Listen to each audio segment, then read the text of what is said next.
पूरे all over India पे हम लोग काम कर रहे हैं श्री राम सेना के माध्यम से। सामाजिक काम वैसे भी हम लोग हर समय, जब राम सेना में नहीं थे तब भी हमारा सामाजिक कार्य चलते रहता था। लेकिन अभी कुछ राजनेताओं के कारण कुछ असंतुष्ट जो हमारे राजनीति लोग हैं, इन्होंने मुझे हर बार झूठा फंसाने का प्रयत्न किया। इसके पहले भी मुझे झूठे गुने दाखिल किए गए और इनको लगता है कि मैं इनका प्रतिद्वंदी हूँ और इस माध्यम से मुझे बार बार ये पब्लिक में भी डैमेज करने का काम करते हैं, झूठे गुने दाखिल करके, और मेरी छवि को ख़राब करने का काम करते हैं। मेरे जो कार्य है समाज में एक सराहनीय कार्य है, जो गरीब दुखी पीड़ित जो भी व्यक्ति है उनके लिए सेवा करना, जैसे अनाथ बच्चे हो या कोई भी, यानी जो दलित वर्ग के जो परेशान लोग होते हैं, इनके लिए मैं हमेशा काम करते रहता हूँ। उनके बच्चों का दवाखाना हो, शादी हो, उनके कैंप लगाना हो, ऐसे बहुत से सामाजिक काम हम लोग करते हैं। और हमारा राजनीतिक में ज़्यादा इंटरेस्ट नहीं है, लेकिन ये नेताओं के माध्यम से बार बार हमें जो सताने का प्रयत्न कर रहे हैं, ये हमें डैमेज कर रहे हैं।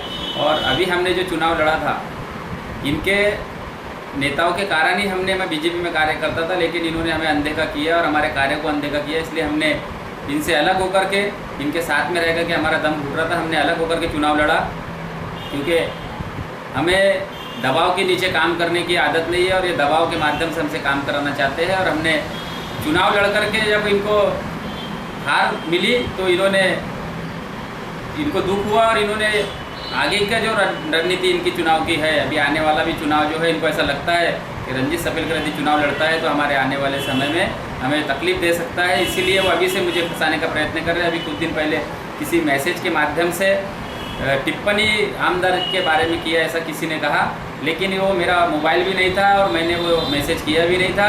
मेरे किसी कार्यकर्ता ने किया होगा तो मुझे पता नहीं, लेकिन ये कार्रवाई जिसके ऊपर होनी चाहिए जिन्होंने गलत मैसेज किया हो।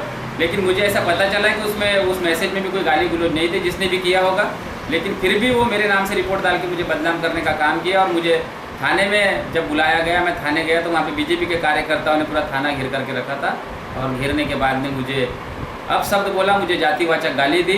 तो ऐसे बीजेपी की दादागिरी वहाँ पे उन्होंने जो पार्टी के लोगों ने किया, ये बड़ा दुख का विषय है कि सामाजिक कार्य करने वालों को इस तरह से प्रताड़ित किया जा रहा है। मेरा बीजेपी में था, मेरी भावना आज भी पार्टी के माध्यम से बीजेपी में ही है, लेकिन ऐसे कुछ नेता है जो मुझे अपना प्रतिद्वंदी समझते हैं, तो ये लोग मुझे पार्टी से भी पार्टी की नज़रों में गिराना चाहते हैं और हर तरह से मुझे निपटाने की कोशिश कर रहे हैं। तो मैं चाहता हूँ कि जो ये नेता गलती कर रहे हैं वो सुधर जाए और हमें समाज में अच्छी सेवा देने के लिए हमें सिर्फ आशीर्वाद दे।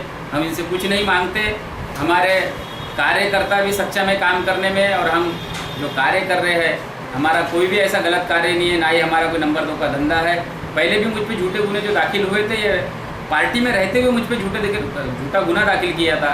एक कलमना में प्रॉपर्टी की जो केस हुई थी, ये सरासर झूठी केस थी, लेकिन पार्टी के एक भी नेता ने आगे बढ़ करके ये नहीं कहा कि रंजीत सपेलकर में जो झूठा गुना दाखिल हुआ है इसको फाइनल भेजना चाहिए, उसका तपास सही ढंग से होना चाहिए। आज तक की उस केस की चार्जशीट नहीं भेजी गई। इसके पहले जो मुझ पर पिस्टल का एक गुना दाखिल हुआ था, मुझे लाइसेंसी पिस्टल मेरे पास था, गलती नहीं, हाईकोर्ट ने मुझे बेल ही इस आधार पर दिया है कि आप रिकॉर्ड लेकर के आओ। ये रिकॉर्ड लेकर के आए नहीं, तो हाईकोर्ट ने सीधा कहा कि ये जो लाइसेंस है ये नकली कैसे साबित होगा जब तक आप रिकॉर्ड लाओगे नहीं। तो इस आधार पर मुझे हाईकोर्ट ने बेल दिया।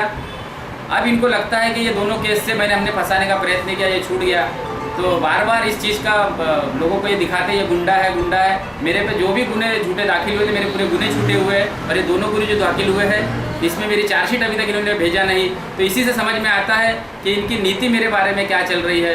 तो बस ये जो मुझे प्रताड़ित कर रहे हैं, मैं चाहता हूँ कि बस मुझे न्याय चाहिए और आप लोगों के माध्यम से मुझे न्याय की उम्मीद है। तो गलत काम करता है, हम लोग हमारे राम सेना के माध्यम से कतई उसको सपोर्ट नहीं करते हैं, और गलत काम वालों की हमारे कोई भी इसमें जगह नहीं है, क्योंकि जो समाज सेवा ओरिजिनल करेगा वही हमारे श्री राम सेना में शामिल रह सकता है। हमारे श्री राम सेना का उद्देश्य है कि समाज में जो भी दुखी पीड़ित व्यक्ति है उनको सेवा देना है, उनको अच्छे कार्य के लिए आगे बढ़ाना है।